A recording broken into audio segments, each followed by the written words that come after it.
আসসালামু আলাইকুম, ট্রেডিং গ্যালারিতে আপনাকে স্বাগতম। রিসেন্টলি আমরা লিনডেভিডি ট্রেড করি। আপনার সাথে আজকে সেই চার্টটি শেয়ার করা হলো। লিনডেভিডি 2007 সাল থেকে আপ ট্রেন্ড শুরু করে সে একটি সাপোর্ট এবং একটি রেজিস্ট্যান্স লাইনের মধ্য দিয়ে তার আপ ট্রেন্ড কন্টিনিউ করে 2021 সাল পর্যন্ত। এই আপ ট্রেন্ডের মধ্যে সে 2015-16 সালের দিকে একটি ফেয়ার ভ্যালু গ্যাপ সৃষ্টির মাধ্যমে ডিমান্ড জোন ক্রিয়েট করে যায়, যেটি এখন পর্যন্ত আনমিটিগেটেড ছিল। 2025 সালে এসে সেটি মিটিগেটেড হয়।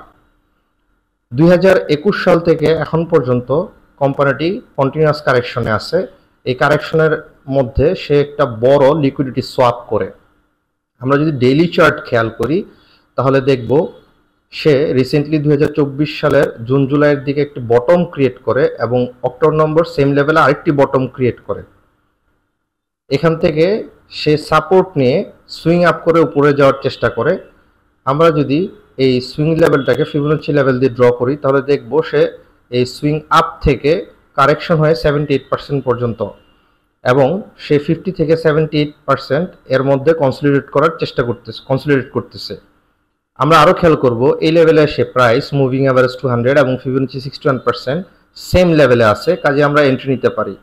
আমরা এক্সিট নেওয়ার জন্য টার্গেট ঠিক করলাম তার প্রিভিয়াস হাই 1140 টাকার আশেপাশে, এবং আমরা এন্ট্রি নেই মার্চের শুরুর দিকে 970 টাকা লেভেলের আশেপাশে।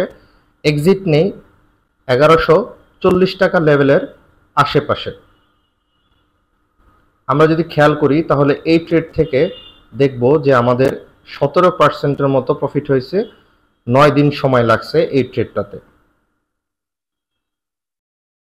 ব্যাংক ছাড়া ইনভেস্টমেন্টের আর কি কি অপশন আছে সে সম্পর্কে জানতে ট্রেডিং গ্যালারির ভিডিওটি দেখতে পারেন।